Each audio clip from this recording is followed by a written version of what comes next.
সাদিদের জন্য গতকাল আলু সেদ্ধ দিয়েছিলাম, তো ওকে আর নাস্তা বানিয়ে দিতে পারিনি, শরীরটা ভালো ছিল না।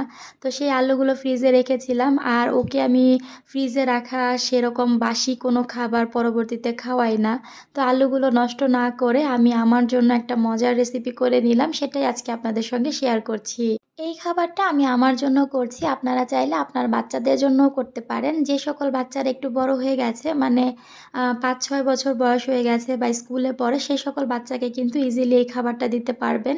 তাদের টিফিনে দিতে পারেন অথবা বিকেলে নাস্তাতে দিতে পারেন। বাচ্চারা অনেক মজা করে খাবে, আর এই খাবারটা কিন্তু অনেক মজার হয়।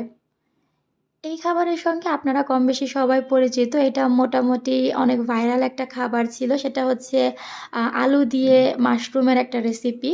তবে ওই রেসিপিটা আমি একটু ভিন্নভাবে ট্রাই করেছি। সেটাই আজকে আপনাদের সঙ্গে শেয়ার করছি।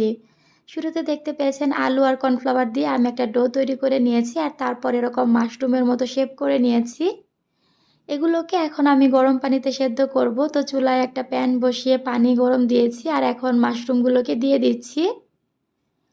আমার আলুটা খুব বেশি ম্যাশ হয়নি, মানে একদমই সফট একটা ডো হবে, তাহলে কিন্তু এই যে মাশরুমগুলো যখন আপনি সেদ্ধ দিবেন তখন অনেক বেশি সফট থাকবে, এটার ফিনিশিং অনেক সুন্দর আসবে।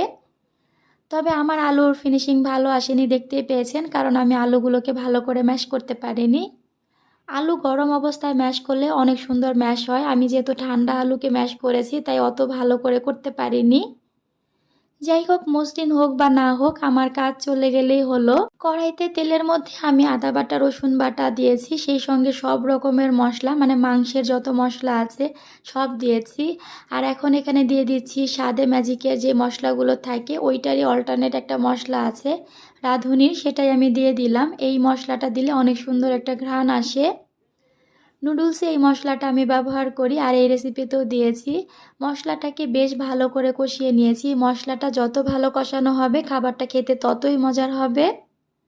মশলাটা কষানোর পর এখানে সেদ্ধ করে রাখা মাশরুমগুলো দিয়ে দিলাম, আর দিয়ে দিচ্ছি একটুখানি সয়া সস, একটুখানি টমেটো সস।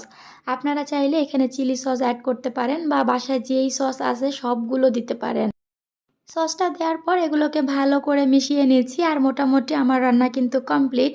এই যে আমি ঢেলে নিলাম প্লেটে, আর দেখেন কত সুন্দর কালার এসেছে।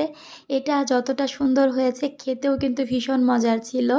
এই রেসিপিটা আমি রোজার আগে ট্রাই করেছিলাম, তো আমার ভীষণ ভালো লেগেছে। সেই সঙ্গে আমার বাসার শ্বশুর শাশুড়ি সবাই পছন্দ করেছে। আপনারা চাইলে ইজিলি এটা বানাতে পারেন, আর বাচ্চাদেরকেও বানিয়ে দিতে পারেন। এটা খুব বেশি সফট হয়, মুখের ভেতর দিলেই একদম মিলিয়ে যায়।